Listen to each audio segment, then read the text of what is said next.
प्रभातखबर.com, विश्वास वही, रफ्तार नहीं। जो उन्होंने किया है मत्स्यजीवी समाज के तरफ से, यह बिल्कुल बर्दाश्त के लायक नहीं है। नमस्कार, प्रभात खबर में आपका स्वागत है। मैं आपके साथ शक्ति लोचन। इस समय सियासी गलियारे से एक बड़ी खबर आपके सामने ला रहे हैं।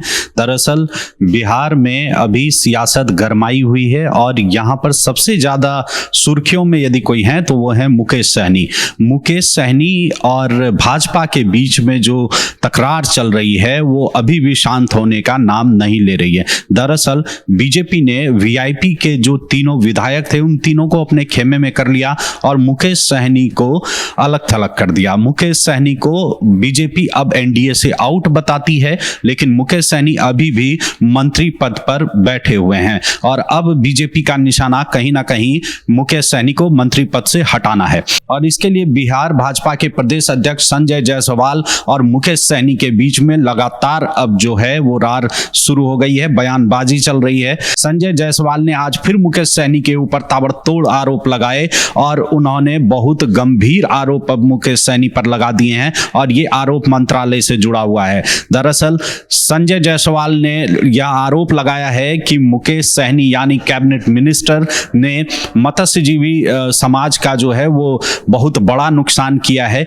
संजय जायसवाल ने आवेदन प्रक्रिया को लेकर के सवाल खड़े किए हैं और ऑनलाइन आवेदन को लेकर कई गंभीर आरोप लगाए हैं। मुकेश सहनी के ऊपर क्या क्या उन्होंने आरोप लगाया और क्या कहा, आइए हम आपको सुनाते हैं। अभी मत्स्यजीवी समाज के मंत्री मेरे से आज मिलने आए थे और इनके अलावा मुझे 3 दिनों से लगातार फ़ोन से यह सूचना मिल रही है कि पूरे मत्स्यजीवी समाज के लिए जितना नुकसान मंत्री ने आज के कैबिनेट मंत्री ने किया उतना कभी मत्स्यजीवी समाज का नुकसान नहीं हुआ था।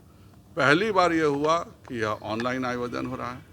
जब मैंने सहकारिता मंत्रालय से पूछा कि आप परंपरागत मत्स्यजीवी लिखा हुआ है तो आप ओपन आवेदन कैसे कर रहे हैं, तो उन्होंने कहा कि मैं पशुपालन और मत्स्यजीवी मंत्रालय में 5 चिट्ठियां दे चुका हूं और मैं कल वो रखूंगा भी आप सबों के सामने, जिसमें उन्होंने कहा था क्योंकि मछुआ कोऑपरेटिव सोसाइटी में एक है कि जो मेंबर बनेंगे वह परंपरागत मत्स्यजीवी समाज के होने चाहिए। और सहकारिता मंत्री जी ने कहा कि मैं पशुपालन और मत्स्यजीवी मंत्री को 5 चिट्ठियां लिख चुका हूं कि परंपरागत मत्स्यजीवी समाज कौन कौन है, कृपया कर मुझे उसकी लिखित जानकारी दी जाए। और आज तक उसकी सूची नहीं दी गई और इसलिए जाहिर बात है कि अगर मत्स्यजीवी मंत्रालय यह नहीं बताएगा कि परंपरागत मत्स्यजीवी समाज कौन कौन है तो यह ओपन रहेगा। दूसरा जो इन सबों को सबसे ज़्यादा नुकसान है किया गया है कि पहली बार यह हुआ है कि मत्स्यजीवी समाज की जो मछुआ सोसाइटी होती थी उसका अध्यक्ष एक मंत्री होता था और मंत्री सारे कार्यों का निष्पादन करता था। माननीय मंत्री जी ने क्या किया कि यह मत्स्यजीवी सोसाइटी का मंत्री पद को ख़त्म कर दिया। इसके बदले एक कार्यकारिणी रहेगी और उस कार्यकारिणी को चलाने का एक अफसर रहेगा इंचार्ज, अर्थात पूरी मछुआ सोसाइटी को उनके आपस के बीच में न दे करके एक अफसर उसका मालिक रहेगा। इसकी बहुत मैं भर्त्सना करता हूं और मैं तुरंत अनुरोध करता हूं इस पर वह कार्रवाई करें, नहीं तो उन पर मैं कार्रवाई करूंगा। जो उन्होंने किया है मत्स्यजीवी समाज के तरफ से, यह बिल्कुल बर्दाश्त के लायक नहीं है। जिस प्रकार उन्होंने मत्स्यजीवी सहयोग समिति का मंत्री पद ख़त्म किया, जिस प्रकार का नोटिस निकाला है, जिस प्रकार उन्होंने मत्स्यजीवी समाज में यह कर दिया कि भाई परंपरागत मत्स्यजीवी जब सहकारिता भेज रही है कि हमको बताइए कौन कौन समाज परंपरागत मत्स्यजीवी है, और आज तक उन सभी समाज के व्यक्तियों का उन कौन कौन समाज परंपरागत मछुआ मारते हैं उसके समाजों का नाम, क्योंकि यह कोई एक समाज नहीं है, ये केवल निषाद भी हैं, केवट भी हैं, बिंद भी हैं, केवरत भी हैं, भागलपुर के साइड मंडल भी हैं, कुछ दुनिया भी हैं, जो सब ये लोग मछली का काम करते हैं।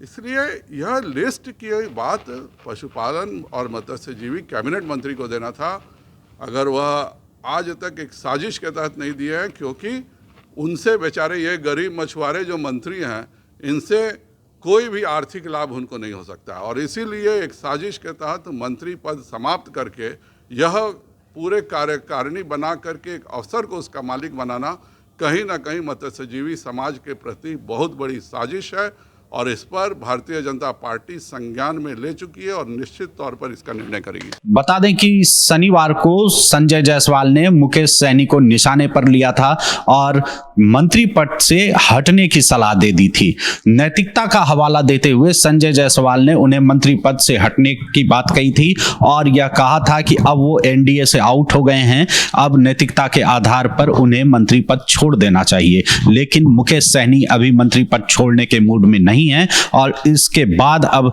संजय जायसवाल भी पीछे हटने के मूड में नहीं देख रहे हैं। लगातार ताबड़तोड़ प्रहार पे प्रहार होता जा रहा है और यह जो जानकारी और यह आरोप जो संजय जायसवाल अब जिस तरह से मुकेश सहनी के ऊपर लगाए हैं वो कहीं ना कहीं अब उनके मंत्री पद को लेकर के। प्रभातखबर.com, विश्वास वही।